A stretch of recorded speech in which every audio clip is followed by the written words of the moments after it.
दोस्तों આગળ વધીએ પહેલાં સબસ્ક્રાઇબ બટન જરૂરથી દબાવો અને હા બેલ બટન પણ દબાવો જેથી દરેક વિડીયો જલ્દી મળી શકે.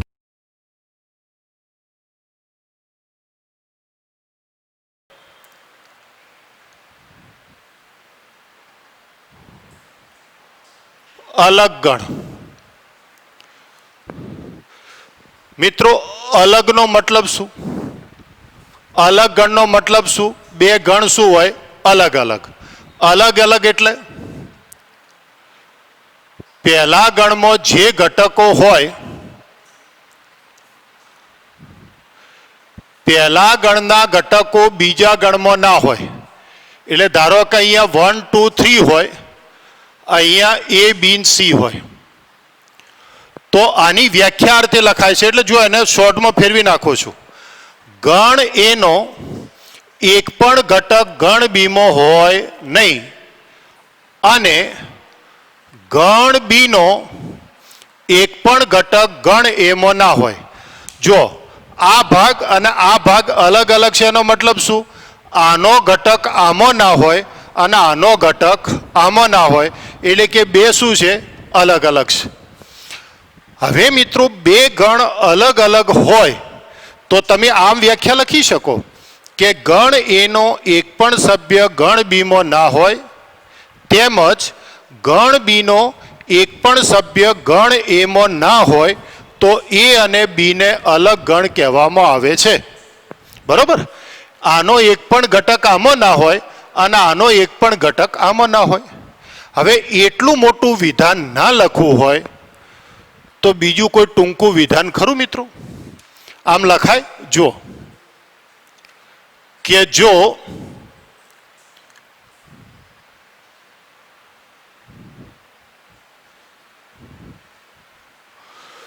मित्रों आनो एक पण घटक आमो ना होय, आनो एक पण घटक आमो ना होय तो स्वाभाविक है बन्नेनो छेदगण शुं थाय? फाय. तो जो ए छेद बी बराबर फाय होय तो ए अने बी ने अलग गण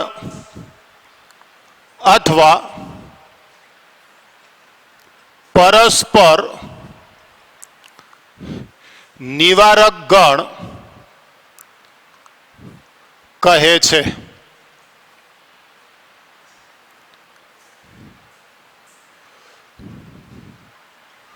वेन आकृति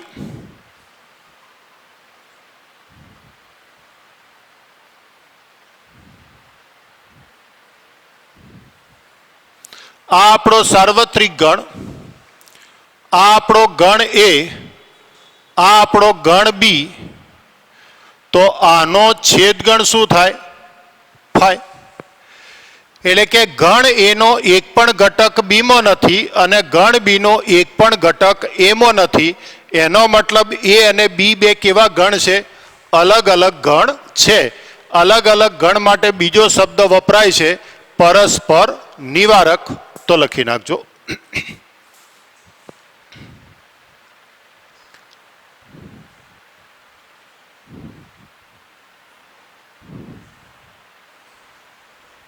तफावत गण. हवे मित्रों तफावत नो मतलब शू? बादबाकी. तफावत नो मतलब शू? बादबाकी. तो व्याख्या आवी छे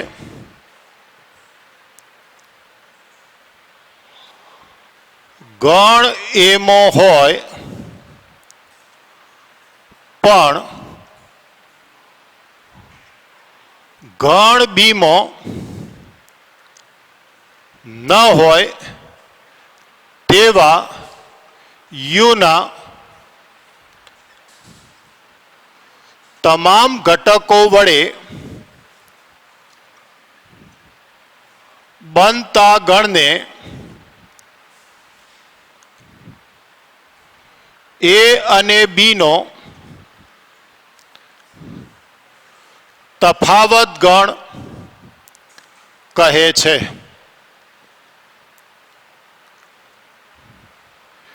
ए अने बी ना तफावत गण ने સંકેતમાં a માઇનસ બી વડે દર્શાવાય છે.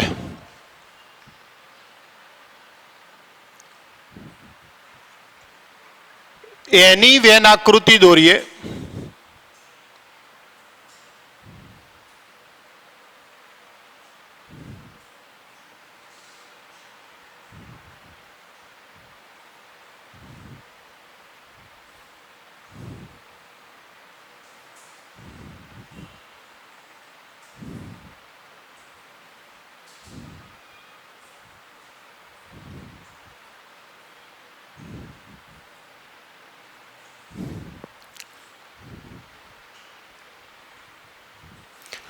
એ માઇનસ બી ની વેન આકૃતિ દોરવી છે મિત્રો. જોજો તો હવે વ્યાખ્યા જોજો, તમે ધ્યાનથી જોજો. ખાલી અલગ ગણની વેન આકૃતિ છે ને એ અલગ અલગ દોરાય, બાકી યોગ હોય, છેદ હોય, તફાવત હોય, પૂરક ગણ હોય, બે ગણ આ રીતે છેદતા બતાવવાના. તો હવે જુઓ મિત્રો, જોજો સમજજો. ગણ એમાં હોય એટલે આ ભાગ જોતા રહેજો મિત્રો, પછી એમાં સુધારો કરું છું, ઉતાવળ નથી કરજો.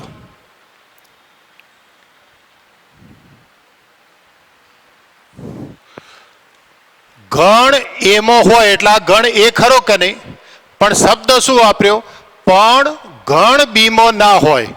તો મિત્રો બી ગણની અંદર આ ભાગ આવ્યો તો આ કાઢી નાખો, કારણ કે ગણ બીમાં આપણે ઘટક લેવાનો છે ના. તો આટલો ભાગ કે ગણ એમાં હોય પણ ગણ બીમાં હોવા જોઈએ નહીં, તો આટલો ભાગ. તો આને આપણે શું કહીશું? તફાવત ગણની વેન આકૃતિ. એક ઉદાહરણ લઉં મિત્રો એટલે તમને બરાબર સમજાય.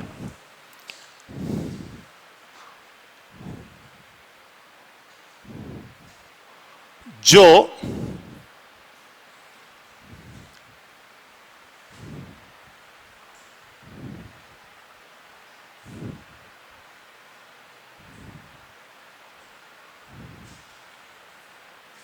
તો a માઇનસ બી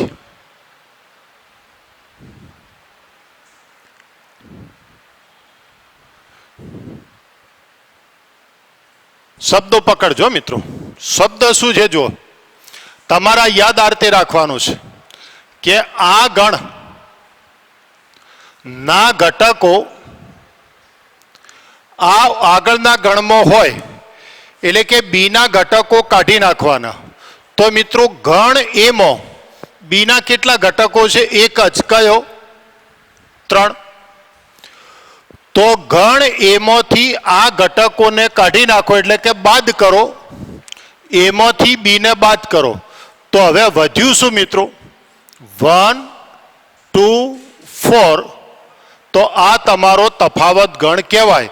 કોઈ કે સાહેબ આ 5, તો હવે આને લક્ષમાં લઈ લેવાનો. આ ગણને આપણે બાદ કરી દીધો છે એટલે આને તો કોઈ જગ્યાએ લક્ષમાં લેવાનો નહીં. આમાં કેટલા ઘટકો બાકી રહ્યા એ તમારો જવાબ. ગણ એમાંથી શું બાદ કરો? ગણ બી. એટલે ગણ બીના 3 અને 5 ઘટક કાઢી નાખો. તો 3 કાઢી નાખ્યો, 5 તો છે જ નહીં. તો હવે આને આપણે ધ્યાનમાં નહીં લેવાનો. અહીંયા શું વધ્યું શું ના વધ્યું એ ધ્યાનમાં નહીં લેવાનું. પહેલા ગણમાં શું વધ્યું એ આપણો શું બની જશે? જવાબ. તો આ વાત થઈ મિત્રો તફાવત ગણની વેન આકૃતિ, તફાવત ગણની વ્યાખ્યા.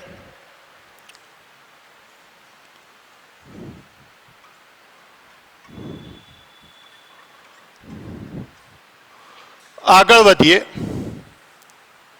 સંમિત તફાવત ગણ.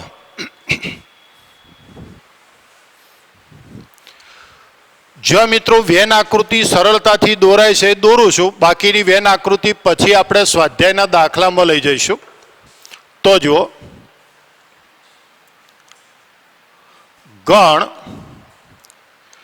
એ અને ગણ બીના સંમિત તફાવત ગણને સંકેતમાં એ ડેલ્ટા બી વડે દર્શાવાય છે. ડેલ્ટા તો એ ડેલ્ટા બી. મિત્રો જો પરીક્ષામાં હેતુલક્ષી પ્રશ્ન પૂછે છે કે એ ડેલ્ટા બી ની બે વ્યાખ્યાઓ આપો, એટલે એ ડેલ્ટા બી ના બે સૂત્રો તમને રકમમાં યોગગણ અને છેદગણ આપ્યો હોય તોય ડેલ્ટા મળે, તમને એ અને બી ના તફાવત ગણની વાત કરી હોય તોય ડેલ્ટા મળે. તો એ ડેલ્ટા બી ના બે સૂત્રો છે કે એમાંથી બી બાદ કરો અથવા એટલે યોગ અને બીમાંથી એ બાદ કરો. એમાંથી બી બાદ કરો, યોગ બીમાંથી એ બાદ કરો તોય તમને સંમિત તફાવત ગણ મળે. બીજું સૂત્ર આવું છે કે એ અને બી ના યોગ ગણમાંથી એ અને બી નો છેદ ગણ તમે બાદ કરી શકો તો આ બંને સૂત્રો વેલિડ છે. પરીક્ષામાં કયું સૂત્ર વાપરવાનું? તો તમને જે આપ્યું હોય એને અનુરૂપ યોગ અને છેદ આપ્યો હોય તો આ સૂત્ર વાપરજો, તફાવત ગણ આપેલો હોય તો એ ડેલ્ટા બી નું સૂત્ર વાપરજો. તો આ વાત થઈ મિત્રો સંમિત તફાવત ગણ. હવે સંમિત તફાવત ગણ છે ને મિત્રો એ આપણા સિલેબસમાંથી હાલ પૂરતો કાઢી નાખ્યો છે, પણ સંમિત તફાવત ગણની મારે 12મા ધોરણના પહેલા ચેપ્ટર સંબંધમાં જરૂર પડે, સંબંધ અને વિધેય. તો એ વખતે આ વ્યાખ્યાની આપણે જરૂર પડે છે એટલે હું લખાઈ દીધી છે. તો જુઓ મિત્રો, આજે આપણે કેટલા મુદ્દાની ચર્ચા કરી? તો કે યોગ અને છેદ ક્રિયાના ગુણધર્મો, બરોબર. પછી અલગ ગણ, તફાવત ગણ, પછી સંમિત તફાવત ગણ. છેલ્લે વાત કરું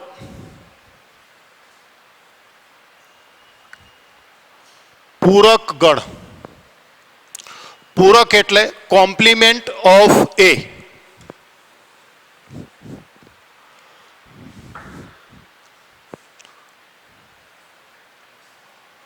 ગણ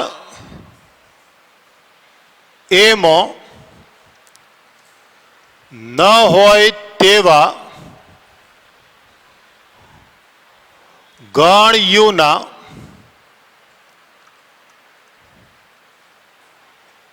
ઘટકોની યુના ઘટકો વડે બનતા ગણને એનો પૂરક ગણ કહે છે. ગણ એના પૂરક ગણને સંકેતમાં એ ડેશ અથવા એની સી ઘાત વડે દર્શાવાય છે. મિત્રો હું સંકેત વાપરીશ એ ડેશ. એ ડેશ એટલે શું?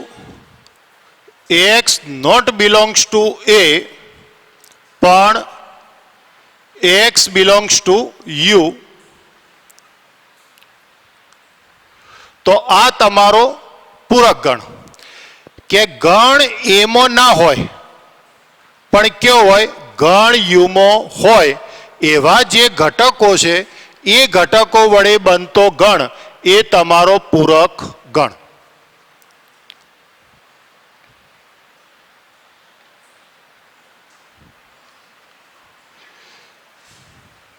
એની વેન આકૃતિ દોરું તો અહીંયા તો મિત્રો એક જ ગણ છે.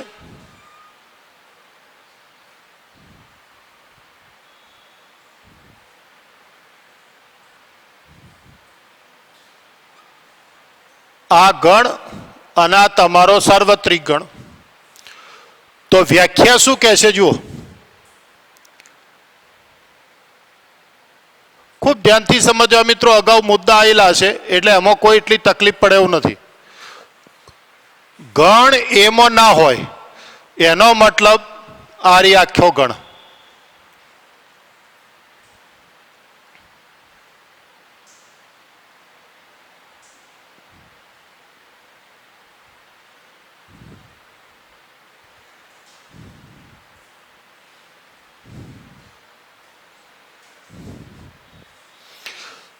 તો ગણ એમાં એક પણ ઘટક છે ના, બધા ઘટકો કયો છે યુમાં, એટલે એમાં ના હોય એવા યુના ઘટકો વડે બનતા ગણને એનો શું કહેવાય? પૂરક ગણ. ઉદાહરણ લઉં એક.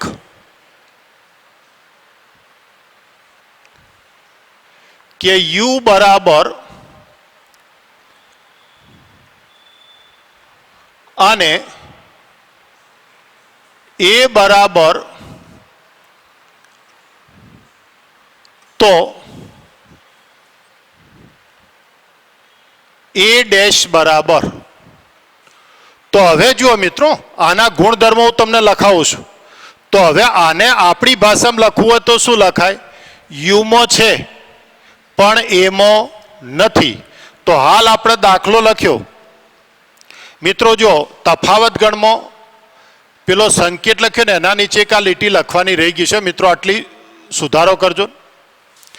જે તફાવત ગણની વ્યાખ્યા લખી, તફાવત ગણ, આ એક મુદ્દો ભૂલી ગયો છું મિત્રો ઉતાળમાં. તો તફાવત ગણમાં મેં આવું કીધું કે ગણ એમાં હોય પણ ગણ બીમાં ના હોય તેવા યુના ઘટકો વડે બનતા ગણને એ અને બીનો તફાવત ગણ કહે છે. તેને સંકેતમાં a માઇનસ બી વડે દર્શાવાય છે. એની નીચે આટલી એક નાના અક્ષરે લીટી ઉમેરી દેજો ને કે a માઇનસ બીનો મતલબ શું થયો? તો કે ax બિલોંગ્સ ટુ a પણ ax નોટ બિલોંગ્સ ટુ બી. આટલું એક લીટી ઉમેરી દેજો ને મિત્રો, મારી ભૂલ થઈ છે. તમે ત્યાં લખ્યું ને તફાવત ગણમાં કે એ અને બી ના તફાવત ગણને સંકેતમાં a માઇનસ બી વડે દર્શાવવામાં આવે છે. તો નીચે આટલી નાના અક્ષરે લીટી ઉમેરી દેજો કે માટે a માઇનસ બી બરાબર x. તો x કેવો? કે એમાં છે પણ બીમાં નથી. તો હવે તમે અહીંયા જુઓ મિત્રો, પૂરક ગણનો મતલબ શું? યુમાં છે પણ એમાં નથી, એટલે એને સંકેતમાં શું લખાય? યુ માઇનસ એ.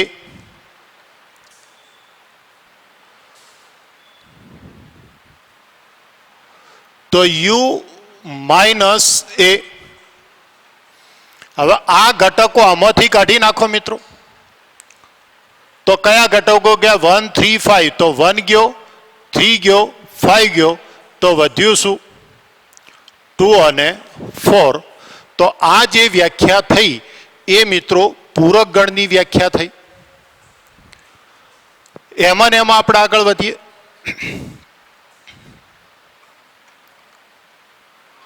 પૂરક ગણના ગુણધર્મો. ધીરે ધીરે સમજીને મિત્રો દાખલા ગણતા જઈએ છે. તો પૂરક ગણના ગુણધર્મોમાં ગણ એ અને ગણ એનો પૂરક ગણ, ગણ એ અને ગણ એનો પૂરક ગણનો છેદ ગણ એ શું થાય? તો મિત્રો જો ઉપર પેલો દાખલો જોતા જાઓ. હા, આ ઉદાહરણ તમે જોતા જાઓ મિત્રો. તો હવે તમે જાતે જુઓ કે એ યોગ એ ડેશ. તો એ એટલે 1 3 5, એ ડેશ એટલે 2 4. મિત્રો બેનો યોગ ગણ એટલે બેના ઘટકો ભેગા કરો. 1 3 5 2 4 એટલે જવાબ શું આવ્યો? યુ. ચલો એ છેદ એ ડેશ લો. તો 135 છેદ 24, તો બંનેમાં હોય એવા ઘટકો બોલજો. ગણ એમાંય હોય ને ગણ બીમાંય હોય તો બેમાંથી કોઈ પણ ઘટક સામાન્ય છે ના, તો એનો જવાબ શું થાય? ખાલી ગણ. એટલે આ મિત્રો ખૂબ ધ્યાનથી સમજો, કાયમી માટે યાદ રાખજો કે ગણ કાયમી માટે સનાતન સત્ય કે ગણ અને એના પૂરક ગણનો યોગ ગણ સાર્વત્રિક ગણ થાય અને ગણ અને એના પૂરક ગણનો છેદ ગણ હંમેશા ખાલી ગણ થાય. યાદ રાખજો મિત્રો. હવે આગળ વધું છું. ગણ તમને આપેલો છે 135, તમે a ડેશ શોધ્યો 24, તો મિત્રો હવે હું a ડેશ નો ડેશ શોધું છું.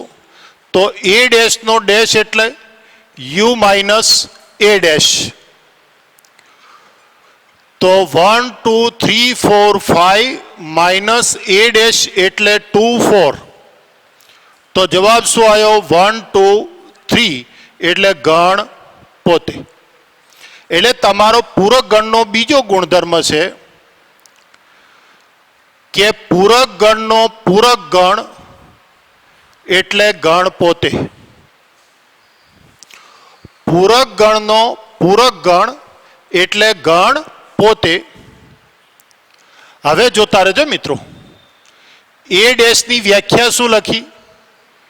u minus a. તો 5 ડેશની વ્યાખ્યા શું લખાય? u minus 5. u ડેશની વ્યાખ્યા શું લખાય? u માઇનસ u લખાય.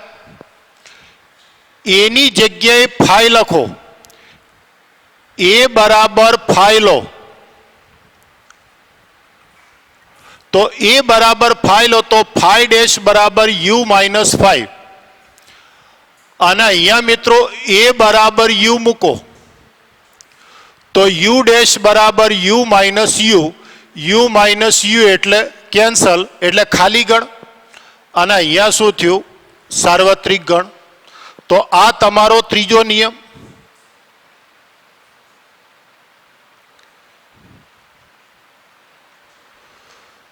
ખાલી ગણનો પૂરક ગણ સાર્વત્રિક ગણ બને જ્યારે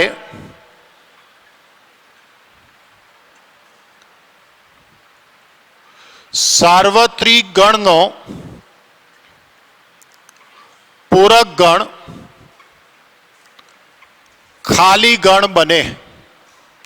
એટલે એને સંકેતમાં લખવા હોય તો ખાલી ગણનો પૂરક ગણ સાર્વત્રિક ગણ થાય અને સાર્વત્રિક ગણનો પૂરક ગણ ખાલી ગણ થાય.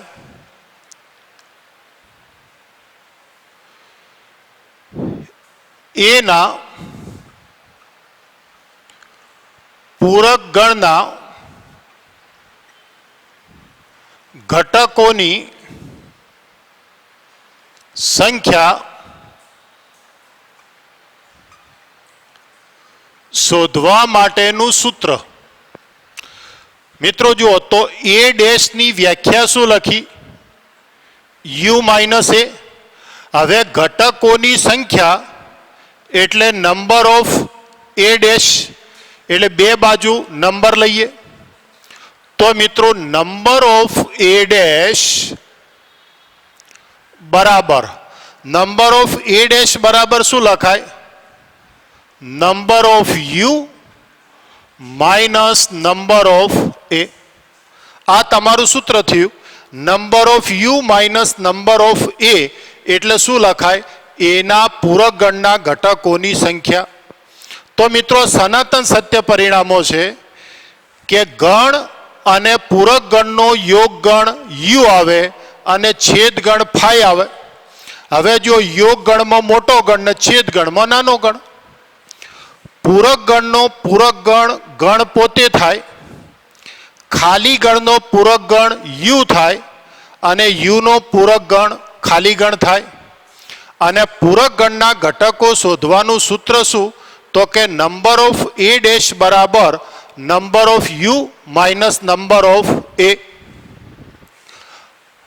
અને મિત્રો છેલ્લે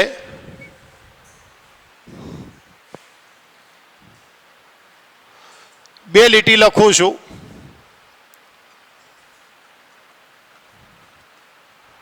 ડ મોર્ગનના નિયમો.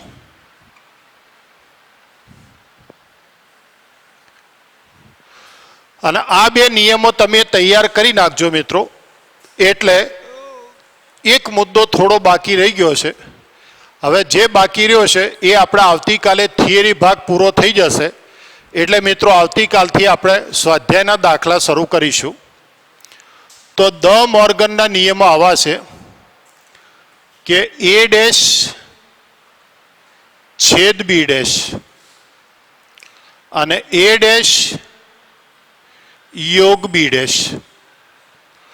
તો છેદનો યોગ કરી નાખવાનો